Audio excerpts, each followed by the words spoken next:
JDS ಈಗಾಗಲೇ ಪಕ್ಷ ಸಂಘಟನೆಗೆ ಪ್ರವಾಸ ಆರಂಭ ಮಾಡಿದೆ ಮೊನ್ನೆ 16ನೇ ತಾರೀಕಿಂದ. ಬಿಜೆಪಿ ಅಂತ ಪ್ರಯತ್ನ ಯಾವಾಗ? ನಾನು JDS ಓಡಾಡ್ತಿರೋದಕ್ಕೆ ಸ್ವಾಗತ ಮಾಡ್ತೇನೆ. ಈಗ BJP JDS ಬೇರೆ ಅಲ್ಲ, ನಾವೆಲ್ಲ ಒಟ್ಟಾಗಿ ಒಂದಾಗಿರುವಂಥದ್ದರಿಂದ ಈಗಾಗಲೇ 100 ಬಾರಿ ಮಾಜಿ ಪ್ರಧಾನಿ ದೇವೇಗೌಡರ ಬಗ್ಗೆ ಸ್ಪಷ್ಟ ಹೇಳಿರೋಂಥ ಪ್ರಧಾನಿ ನರೇಂದ್ರ ಮೋದಿಯವ್ರಿಗೂ ಅವ್ರಿಗಿರುವಂಥ ನಂಬಿಕೆ ವಿಶ್ವಾಸದ ಬಗ್ಗೆ ಅವರಿಗಾಗಲೇ ವ್ಯಕ್ತಪಡಿಸಿದ್ದಾರೆ. ಹೀಗಾಗಿ ಬರುವಂಥ ದಿವಸದಲ್ಲಿ ಕೇಂದ್ರ ಸರ್ಕಾರ ಏನು ತೀರ್ಮಾನ ತಗೊಳ್ತದೆ ನೋಡಿಕೊಂಡು BJP JDS ಒಟ್ಟಾಗಿ ಮುಂದೆ ಹೋಗಿ ಹೇಗಾದರೂ ಮಾಡಿ ನಾವು ಸರ್ಕಾರವನ್ನು ಇಳಿಸಬೇಕು, BJP ಸರ್ಕಾರ ಅಧಿಕಾರಕ್ಕೆ ಬರಬೇಕು.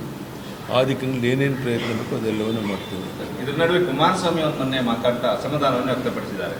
ರಾಜ್ಯದಲ್ಲಿ ಯಾರೋ ಒಂದು 4 ಜನ ಮಾತಾಡ್ತಾರೆ ಅಂತ ತಲೆ ಕೆಡಿಸ್ಕೋಬೇಡಿ, ಟಿಕೆಟ್ ಅನ್ನು ತರೋ ಜವಾಬ್ದಾರಿ ನಂದು, ಕೇಂದ್ರದಿಂದ ತರ್ತೀನಿ. ಅವರು ಹೇಳೋದ್ರ ಬಗ್ಗೆ ನಂದೇನು ಭಿನ್ನಾಭಿಪ್ರಾಯ ಇಲ್ಲ.